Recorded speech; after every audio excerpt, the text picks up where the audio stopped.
All right, Plenty. Let's talk about a product that I am excited about, and that is Evan Turner. No, wait. It's HDZero. Yeah, so MultiGP champs happened. We talked about it previously, and we said, Evan Turner we thought was going to be there with HDZero, and he sure was, including it was Evan Turner and two other people, NoCal and Leviathan, all flew HDZero. They started like 2 weeks before the event, and Evan Turner came in and won for his third win in MultiGP. That kid, pretty cool. That kid, he's a real winner. He is a real winner. He really is. Yeah. I don't know if you were watching, but it wasn't looking good for him. He lost the first 3 heats. He didn't get, he was trying to get in there. So I actually put a link to a video if you want to watch. Yeah. Well, I mean, by the way, you put a ton of, there's several videos down in the show notes in the video description below, including finals, all the HD races, etc. Which one do you want to show though? The big comeback, right? There, yeah. Well, just that first link there. Yeah, I think is pretty cool. Maybe we can just watch this heat. Yes, I would love to. So hang on, let me get this up. Here we go. I'm going to assume MultiGP won't copyright strike me. You know, that Radiohead music video we showed last week, I didn't get a copyright strike, but it did get a takedown, unfortunately. Yeah, so I think that company has like an automated thing set up, and that's why. Well, we're not doing that anymore, for the record. We'll take a chance 100%. On MultiGP. Can't be getting no copyright strikes. All right, so here we go. Noikal has an OSD up on his screen. I was told in the comments that actually was not what he was seeing, that was a glitch in the VRX. There was a firmware mismatch. So it was basically sticking the OSD up, but it was on the receiving side, like on the actual unit at the I don't know what you call the main station or whatever. So yeah. Mad Max FPV. We're going to play this video in a second, but I don't want to miss your comment. He asks, how many HDZeros can you race at a time? I believe it's 8 because it just uses raceband channels, essentially. I ask because the pure stability of the signal seems like a huge advantage. And that is true, Blunty. You watch some of the analog heats. Is that in this heat? You're going to see that. Yeah, you're going to see that here. On the right-hand side are your two analog pilots. Off and away, 4 potential champions into the sky here. 2021 MultiGP Championship. Propsicle is just unflyable. Looks to be down Engineer is unflyable. Heads up, Noikal. It looks like is that what they're seeing? Oh no, that's got to be worse than what they're seeing because Engineer just can't be in the air. Center section of the track. Well, Engineer with the lead out of the high side of the tower. It just looks unflyable. I mean, he's obviously hanging in there, but look at this. Yep. So currently in this heat, we've got Propsicle, Engineer, and NorCal. All have won. And they've got to get a second. And the second wins the final. Just ahead, Engineer, but not and what's Evan's position? For his first ace, he leads. Evan has not gotten one. He needs to get one. We lost Noikal. Or he's out. So right now, or somebody else wins. Engineer is. It looks like Noikal is out. Engineer's still flying. Champion if he Propsicle gets by. Heads up FPV in this moment right here. Heads up now. The Engineer is still up. One tunnel. Wow, what a real trial by fire for what an interesting. He's right on him. You could actually see him on that shot of Evan's camera. And then Evan goes down and breaks his lens while Engineer also goes down. But Engineer also with the wreck. Engine flies through.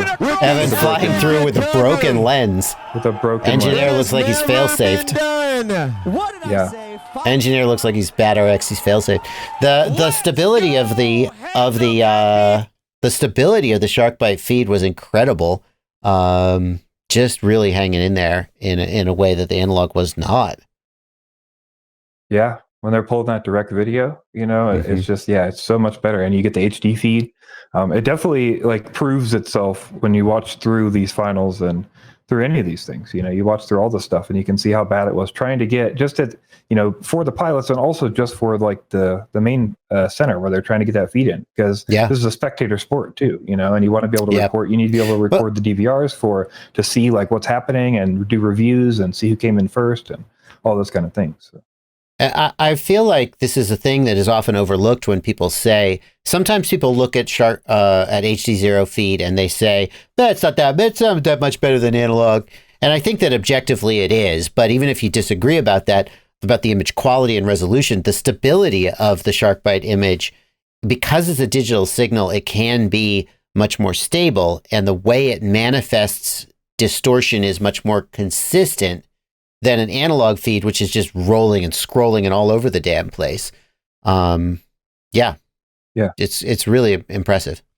Yeah, from a spectator perspective, 100%. And I think also from the pilot's perspectives, they talked about that too. Evan afterwards is like, yeah, this is great. I think this is going to be where it's going too. He said something similar to that. So now, License to Drive makes the point, and we obviously agree, the analog recordings that we saw were from the ground stations, not from the pilot's DVR. But the pilots also were having issues, right, Blunty? You said at one point they stopped the race and tried to figure it out.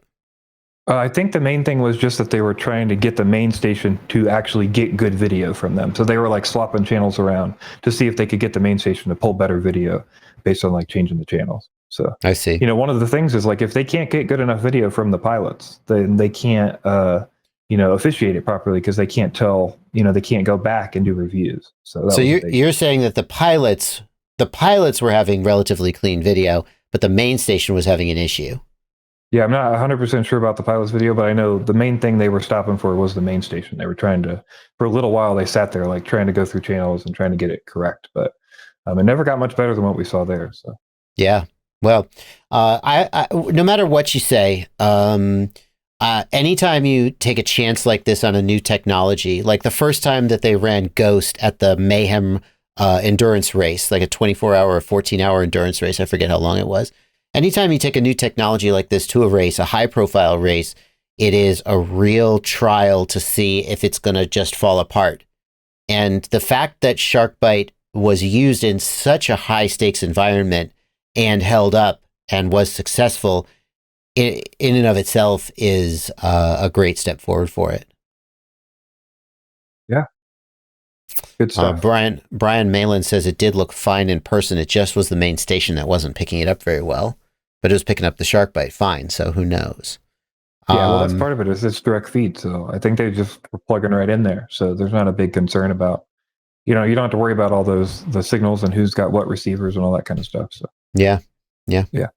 Well, those I've got two of those Sharkbite VTXs, the new race VTXs, the 20mm ones. I'll be figuring out which quad I want to put them in, so I'm looking forward to trying those out. Nice. But it does explain, Gregory Hurst, thank you. That does explain how the pilots were able to stay in the air, even though the ground station was dropping out. Yeah.